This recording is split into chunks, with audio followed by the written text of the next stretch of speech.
without people who have the financial wherewithal, we would have, outside of myself, almost no data. And that's the whole world of stem cells and everything else that pre-existed medical tourism gene therapy by decades. So the reason that there is any data out there is because people who could financially afford it push for it. Now, stem cells would be an example of where things went terribly wrong. A lot of those clinics didn't take data, they didn't organize the data, and therefore it's still a regulatory battle even to get access to your own cells. That should have never happened. The gene therapy concept with us is going through much more succinctly. We're working on regulations, we're working on patient rights.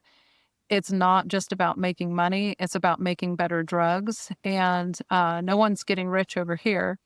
So, we have done the best we can to streamline the process and do it as a humanitarian progress rather than more like, oh, we'll just send it out in the wild and make money.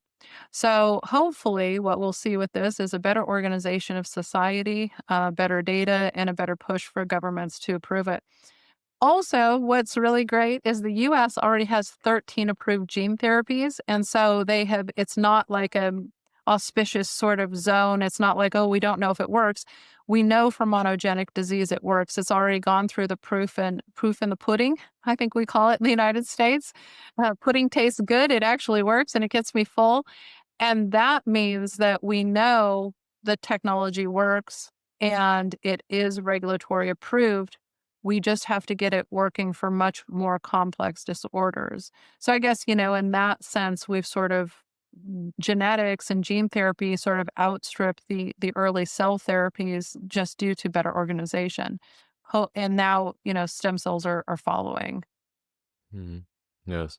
Yeah, I think that we have seen the same approach maybe with Tesla, where at first it was a very, very expensive car that only very rich people could afford. But then again, it also funded the company itself. And over time, we have seen economies of scale. We have seen Tesla being able to produce more cars, and now it's more affordable, and most people can, or a lot of people can actually afford it.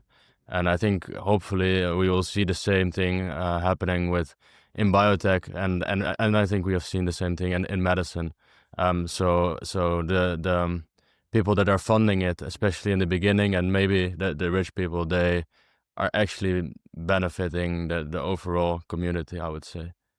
Oh, yeah. Remember, Tesla was in the red and almost went out of business several times. So, these are zones that need a lot of research money, but they also have capitalization strategies. And that's something in medicine we didn't have before. I am not tooting my horn because I don't want to be, I'm not the smartest person. Okay. I surround myself with smart people. But the one superpower I have is probably my ignorance.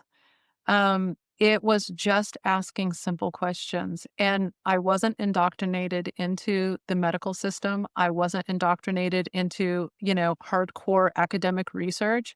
I just said, why can't we do it? If we have technology that actually extended a mouse life, why can't we do it? If we have these drugs and patients need them, why can't we create a regulatory system in which they can get access to them? And I've asked him, we did a patient study in dementia. It was the first study in the world with gene therapy, and it helped them, it improved them 4 out of 5 patients with their cognition. And now I've got another group that's moving that forward to actual technology. And it was just because I said, these patients are dying. Why can't they get access? And then other people said, yeah, yeah, of course. But it was really, my ignorance has been my superpower of why just can't we do that then? Hmm. And obviously that upset some people, I'm sure, but they've come around and the people that used to write about us and say, "Oh, this is insane," now they contact me and they ask me how I can get their drugs to patients, and we can. And so, we close the loop on letting people know that BioViva is actually a friendly company. We are here to help you, whether it's your drugs, your patients, or regulatory. Like we're trying to help with all of it.